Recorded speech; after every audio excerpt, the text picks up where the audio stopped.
कन्हैया बड़े दयालु हो।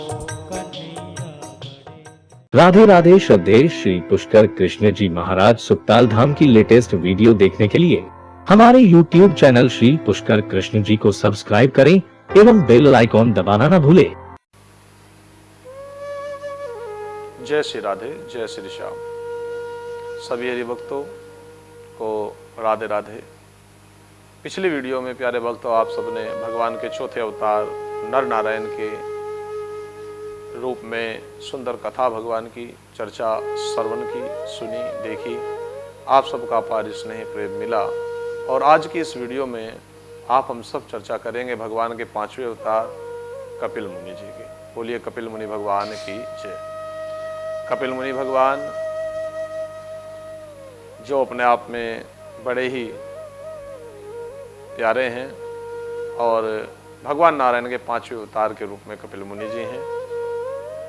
आज हम चर्चा इस वीडियो में कपिल भगवान के पांचवें अवतार के रूप में कर रहे हैं। कपिल मुनि भगवान महर्षि कर्दम व माता देवहूति के यहाँ जन्म लिए और जिन्होंने तप किया और एक विशेष जिन्होंने ये भी बतलाया कि गुरु परंपरा में कोई बड़ा बुजुर्ग ही नहीं अपितु ज्ञान अपने बालक से भी लिया जा सकता है। माता देवहूति के गुरु कपिल मुनि बने जिन्होंने अपनी माता को साख्य योग प्रदान किया। जीवन काल की अगर हम बात करें कपिल मुनि भगवान के, तो कपिल मुनि भगवान का वर्णन महाराज सगर सूर्यवंशी राजा हो गए हैं जिनके 60,000 पुत्र थे, जिन्हें अहंकार था अपने बाहुबल पर और जिनके अत्याचार से उस समय अहंकार से पृथ्वी त्राही त्राही कर रही थी। लेकिन उस समय नारद जी के सुझाव पर महाराज सगर ने अश्वमेघ यज्ञ की तैयारी की। अश्वमेघ यज्ञ के अश्व को देवराज इंद्र ने चुरा करके कपिल मुनि के आश्रम में बांध दिया, छिपा दिया। कपिल मुनि जी तप में विराजमान थे। अब कपिल मुनि जी का आश्रम कहाँ पर है प्यारे भक्तों? गंगा सागर, कलकत्ता से होते हुए जब हम जाते हैं तो गंगा सागर तीर्थ पड़ता है। सारे तीर्थ बार बार और गंगा सागर एक बार सुना भी होगा आप सबने। सौभाग्य से मेरा जाना हुआ है, दर्शन हुआ है और कथा के आयोजन निमित्त वहाँ पर गए और कपिल भगवान का दर्शन किया। तो इस स्थान पर कपिल मुनि जी तपरत थे। 60,000 वे पुत्र कपिल भगवान के प्यारे भक्तों अश्व को ढूंढते हुए कपिल मुनि जी के यहाँ पर पहुंचे और कपिल मुनि जी के यहाँ पर पहुंच करके उन्होंने कपिल मुनि भगवान पर आरोप प्रत्यारोप लगाने प्रारंभ किए। मर्यादाहीन शब्दों का प्रयोग किया। संत तो ठहरे संत, जब देखा कि अब मर्यादा टूटने लगी है तो इन्हें श्राप देकर के दंडित किया। ये 60,000 जो अपने बाहुबल पर अहंकार में इतने बड़े बोल रहे थे, वे पतनगामी हो गए, जलकर राख हो गए और जहाँ 60,000 युवक खड़े थे वहाँ जलकर राख की ढेरी बची। प्यारे भक्तों, इसलिए कहा गया है कि कभी भी कुटुंब का, परिवार का, अपनी देह का, अपने धन का अहंकार नहीं करना चाहिए।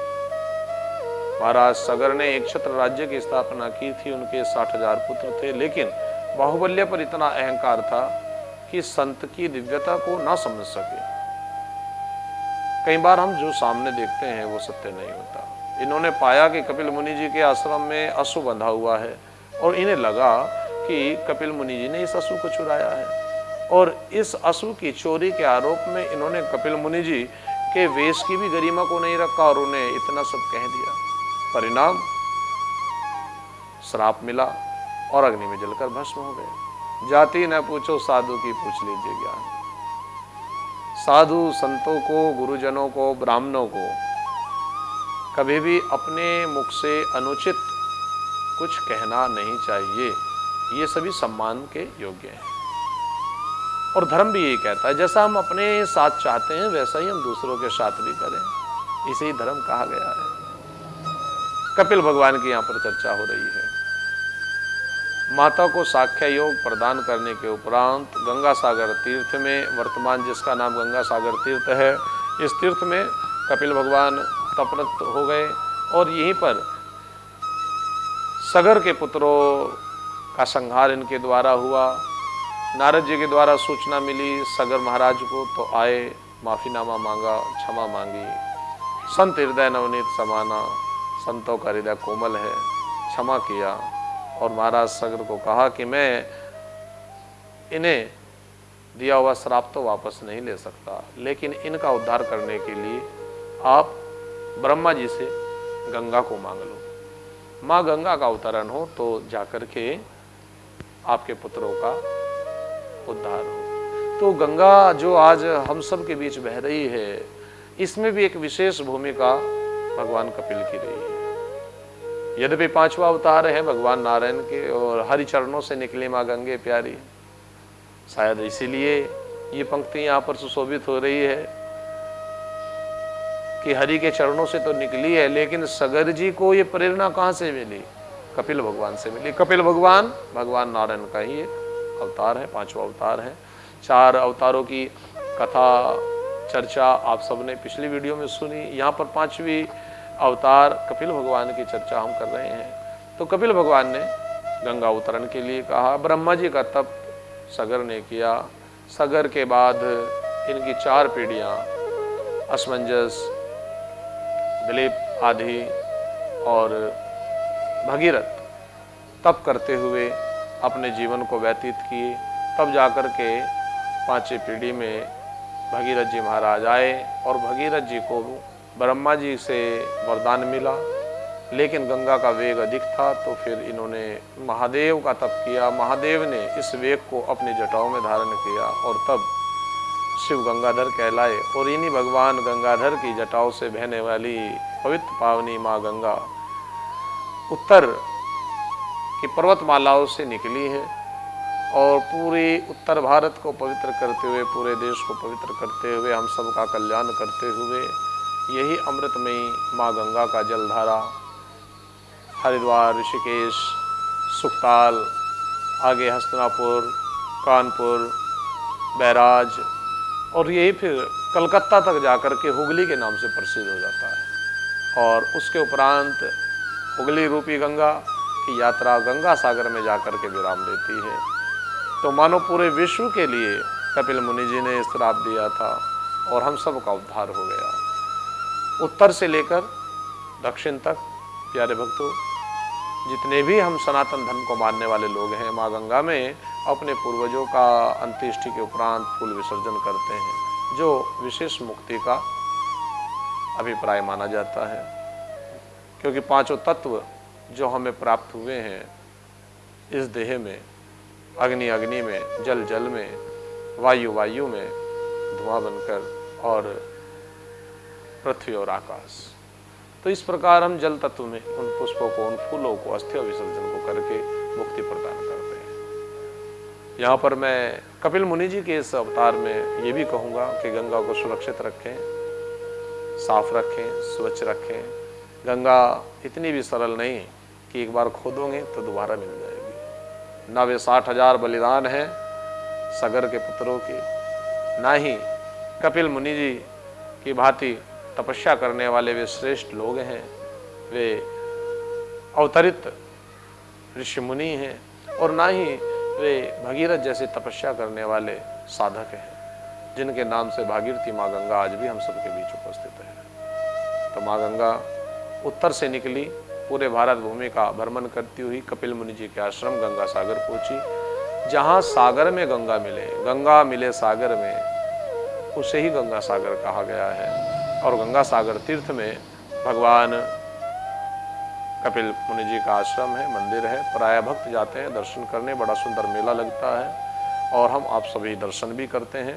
कभी मौका मिले तो आप सब भी जरूर गंगा सागर तीर्थ में पहुँचें और कपिल मुनि जी का दर्शन करें, गंगा का दर्शन करें। यही कपिल भगवान का वर्णन महाभारत के भीष्म खंड में भी हमें प्राप्त होता है। जब भीष्म शरशय्या पर पड़े हैं, उत्तरायण में सूर्य नारायण भगवान पधारे और उन्होंने प्राण त्यागने की अपनी इच्छा प्रकट की। तो वहाँ पर वेद व्यास जी कहते हैं कि समस्त ऋषि मुनिजन आए हैं और उनमें कपिल भगवान भी भीष्म को समीप आकर के खड़े हैं, जिनमें वेद व्यास, ऋषि पाराशर, ऋषि कपिल मुनि एवं अनेकों अनेकों संत परवर वहाँ पर पधारे हैं। तो उनमें से एक नाम कपिल भगवान का भी है। भगवान श्री कृष्ण के साथ साथ ये भी वहाँ पर उपस्थित हैं और भीष्म इन सभी महान ऋषियों के, इन सभी पूज्य अवतारों के दर्शन करते हुए उत्तरायण में सूर्य भगवान को पाकर के अपने आप को प्रभु श्री चरणों में विहीन कर रहे हैं और अपने प्राणों को पूर्ण किया। तो कपिल भगवान का भी कहीं पर किसी प्रकार से ऐसा लेख नहीं मिला है कि प्राणों को त्यागा है, अजर अमर है, भगवान नारायण का स्वरूप है, ऋषि परंपरा में है और तप और जप में इन्होंने अपने जीवन काल को बिताया है। सबके कल्याणार्थ इन्होंने प्यारे भक्तों अनेकों कार्य किए हैं। ऐसे कपिल भगवान को हम कोटि कोटि वंदन करते हैं। और यहाँ पर कपिल भगवान के सुंदर वर्णन को आप हम सब ने श्रवण किया है और भी बहुत सारी जानकारियाँ लेकर के आगामी वीडियो में फिर उपस्थित होंगे। अगले वीडियो में आप हम सब भगवान के छठे अवतार दत्तात्रेय भगवान की चर्चा करेंगे। तो बने रहिएगा, जुड़े रहिएगा और कोई भी किसी प्रकार की मन में आपके जानकारी लेने का भाव है तो कमेंट सेक्शन में जाकर के आप जरूर अपना विचार हमें दीजिएगा, जिससे कि आपके मन में उठने वाले भगवान के प्रति कोई प्रश्न या जानकारी है तो उसको यथा समय हम प्रयास करें, क्योंकि आपके प्रश्न हमारी जानकारी को बढ़ाते हैं।